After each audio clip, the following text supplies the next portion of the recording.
Anthropic has just launched Claude Design. Now, this is something I've been playing around with a bunch. I'm super thrilled with. And basically what it is a way for you to, you've probably done some variation of this already using Claude or Cowork or Claude Code.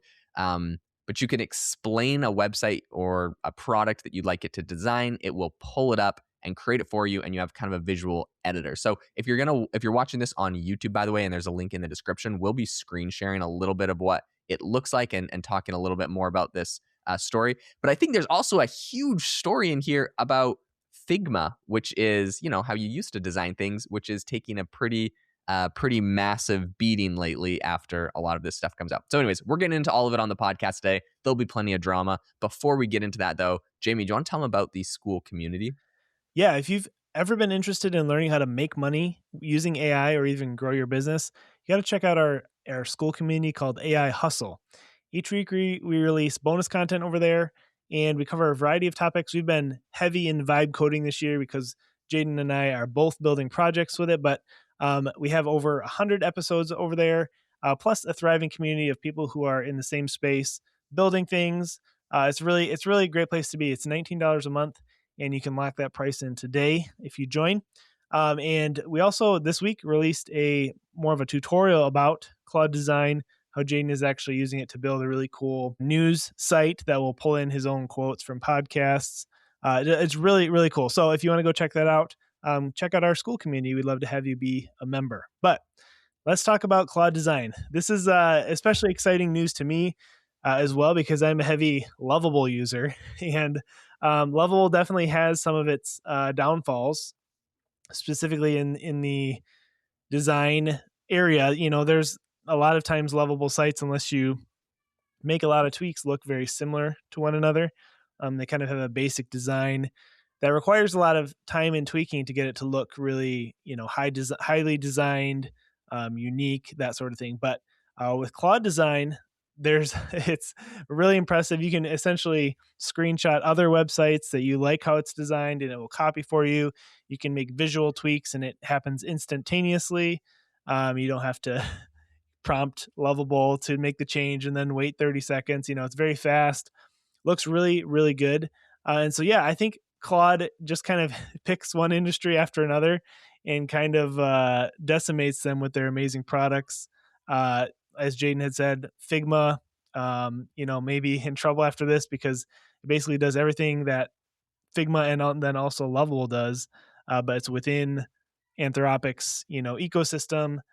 You can put it under your same tier that you're paying for, and just make your workflow a lot faster. So, but Jaden, what have you experienced with Claude Design? Yeah, what are your thoughts on it?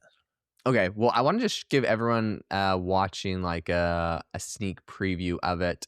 But for everyone listening, the thing that I think is amazing about this, so if you go over to Claude Design, it's just claude.ai/design. For some reason, it took me forever to find that URL. Like I just kept getting like landing pages about, news releases on it. So anyways, that's how you find it. But they have a bunch of different places. You can either make wireframes or high fidelity prototypes. I've used it to create full website designs that look incredible. They have an example section on there, which is kind of cool and gives you some ideas of things you can do. So in their example section, they have like, it just does like all these very creative things. So it can make animations. Their example, they have something that says, the dragon breathed fire into the cold night and smoke curled around his metal scales and bitter wind carried the sparks across the snow. Where an electric storm lit up a forgotten, okay, whatever. Every single time it has one of those descriptive words like fire, the word fire is orange. There's literally like, it looks like spark fire particles are coming off of it. The word smoke has literal like smoke animation coming off of it. The word wind has like a wind animation. Snow has snow. If you hover over the word electric, it looks like it's like zapping the word. Guys, it can just do the most incredible, creative, interesting things built into your website. So your website is very dynamic. It has like organic looking shapes that can move and meld, like any sort of animation you would want designed or thing you want created, like it can build it and build it integrated into your website, which is really cool. It can help with app designs and actually wireframing an entire app. And in addition to that, something else I thought was cool is just it builds basically like little apps, mini apps inside of your website that you can use. So anyways, there's a whole bunch of really cool examples you can go over and look at on their examples tab to make your website look really cool. I've seen people using it to make video, which is really crazy. And all sorts of like apps and different cool things. Another thing that I see a lot of people using it for is like very interactive. So you have like smoke, but it follows your cursor wherever on the screen. Anyways, it does all sorts of really cool features that are just like the logic is all built into your website. And you've probably seen websites with some of these cool features before and Wow, wondered how to that's do it. cool. It's all on Claude Design, can help you do a lot of this stuff. They also have, so that's for like a prototyping tab. They also have specifically slide decks that they can help you create. You can create things from a template. I mean, it's not just a Claude Design tutorial video. We have a whole one on the school community where I show a whole website I built and how.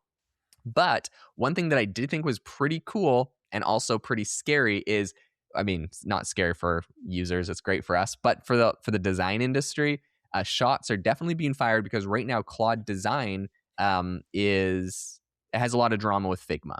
So and just like one last thing on the actual platform itself, while I show it off, there's an interesting thing inside of Claude Design. So when you're going to go and create a new file, it's kind of like ChatGPT or whatever or Claude, where you chat on the side and it's going to create your thing for you.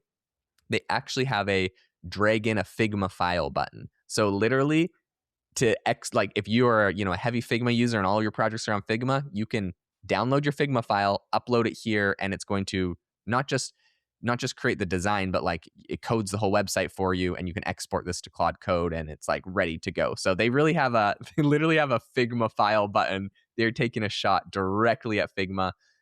You also have like design systems, so you can add all your own brand colors and fonts and logos and information, and it will use all that to design things specifically for your website, which is cool. Or you can add screenshots of whatever you want the design to look like. So there's all sorts of really cool things. You can sketch stuff out and then tell it to like, you want your thing to look specifically a certain way. You sketch it out and it will turn it into a website or code. So it's a very, very powerful tool. Now, what does this mean for the industry? A bunch of different things. I mean, first of all, Jamie, just doing this like tutorial and talking about some of the features, what are your thoughts as someone who is like, I'm going to be honest, you are kind of a legendary designer. You make websites for companies for a living. Give me your take. Yeah, so I mean, I think it's really cool. I think moving forward, some of those animation things where it follows your cursor, those are kind of at this point, up to this point, I should say, have separated, a standard website from like a $10,000 high design website. Now it's basically opening the door for it to be super accessible to anybody. So I think it's going to make, if you are in the design space or you're making websites for people, it's going to allow you to level up your site quality dramatically. In either you're going to be able to stay competitive or raise your prices because of this new tool. And I think again, from a workflow standpoint, it just makes things so much easier. I don't think you've mentioned this yet, but after you get all your design stuff, you can then import the design over into Claude Code and then have it do all the SEO backend stuff for you. If you're making a website, I should say, Yep. and it just makes things so you can have a not only a really beautiful website, but one that also ranks well and does everything you need to as far as that goes. So I'm super excited about this. I definitely am going to have to. Well, it's unfortunate because I already have quite a few sites built with Lovable, and I've tweaked them a lot, and so I'm like, I don't really feel like I can stop paying for it. Although it may not take too long to import them over here. Have to sync them all to GitHub and all that kind of stuff. So, which takes credits in Lovable. So, but I think long term, I might need to make the switch. So, Speaking of the drama now, we got to get into all of the drama. Um, there was one of the board members for Figma. His name is Mike Krieger. You guys might recognize this guy because he's actually one of the co-founders of Instagram that was purchased by Zuckerberg. He ran it under Meta for a little while and kind of left. I think him and Zuck butted heads a bit on Instagram. But regardless, he left with his other co-founder and they went and started like a news app called Artifact, I think. I mean, I don't want to say like it flopped, but basically it didn't get a lot of users and they shut it down. So whatever you want to call that, I think it was very beautiful. He's big on design, right? Once they shut it down, he went directly to go work at Anthropic. He was their CPO, their chief product officer, I believe. And So he's been working there for like I think over a year now. I remember reporting on this a while back that Mike Krieger left. He apparently was in charge of a lot of this Claude Design or worked over it, but he also was on the board for Figma. And so the crazy drama is that right before Anthropic dropped this Claude design feature, he formally excused himself and removed himself from the board of Figma. So he's like on the Figma board while they're cloning them and destroying them internally. But before they do the big product release, he's like, all right, guys, I'm excusing myself. I'm off the board, leaves the board, drops this. And, a lot of people are saying this is cratering Figma stock, although I don't think Figma is a publicly traded company, if I'm not mistaken. But maybe they're like internal stock, or maybe they are. I should verify that. But either way, there is a lot of news or like a lot of people talking about Figma tanking or Claude Design tanking Adobe and Figma's stock when they released this. So the stock of Adobe Interesting. apparently saw a 1.5% drop on this launch, and Figma had a 7% stock design. Or oh yeah, so Figma must be a public company. Okay, so Figma's stock, yeah, went down on the news of all of Man, this. So that's there crazy.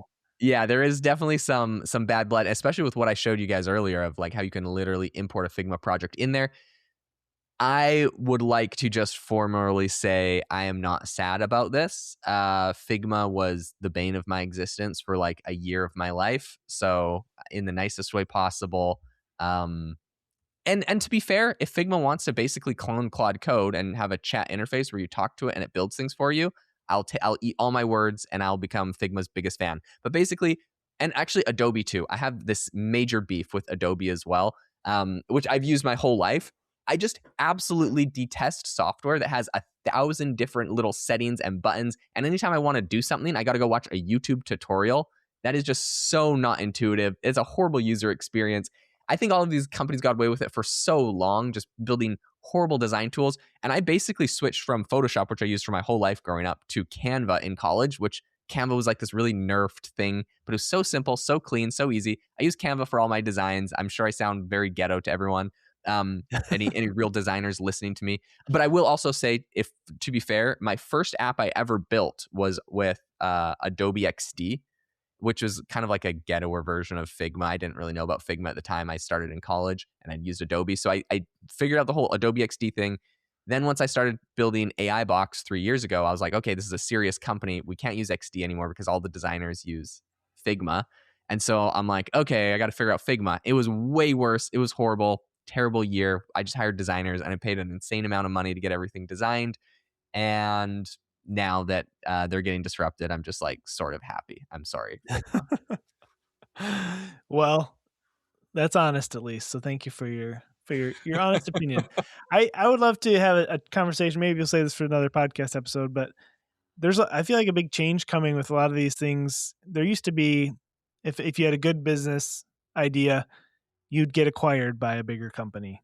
Hmm. But now people like Anthropic and ChatGPT, or OpenAI, I should say, will just copy you Yep. and put you out of business. So I feel like the landscape as far as tech and building companies is changing, and it's a little bit, I don't know, scary to see a company that's been really big, really popular for a long time, basically just get ripped off. And You I make a don't great point. And yeah, so like my whole thing about like, haha, Figma getting disrupted. Okay, well, if it was my startup, I won't be so happy. Which, by the way, Google has already cloned AI Box. We just have way more models, not just the Google models. So we'll always be the king. But yeah, so it never feels good when the big guys rip off on the little companies, and especially because I think you have a great point. It brings up a really interesting question that I was recently talking to my CTO about at AI Box, which is, what does it mean when these big AI model companies, instead of trying to make better models, they just focus on like software integrations? Like, I mean, they're going after like the design stack. Like they're going after Figma. Like, why do they have to go after Figma? Why couldn't they just make their model better and let Figma or anyone else build like Claude Design? Like, I mean, it's not Claude Design's not that revolutionary. If I'm being honest, like anyone, I'm sure I sound dumb, but like actually anyone could build it with a team and a little bit of time. Like it's not a insane product. It just does the design unless you visually edit. Lovable basically did it, so Lovable should just do it a little bit better.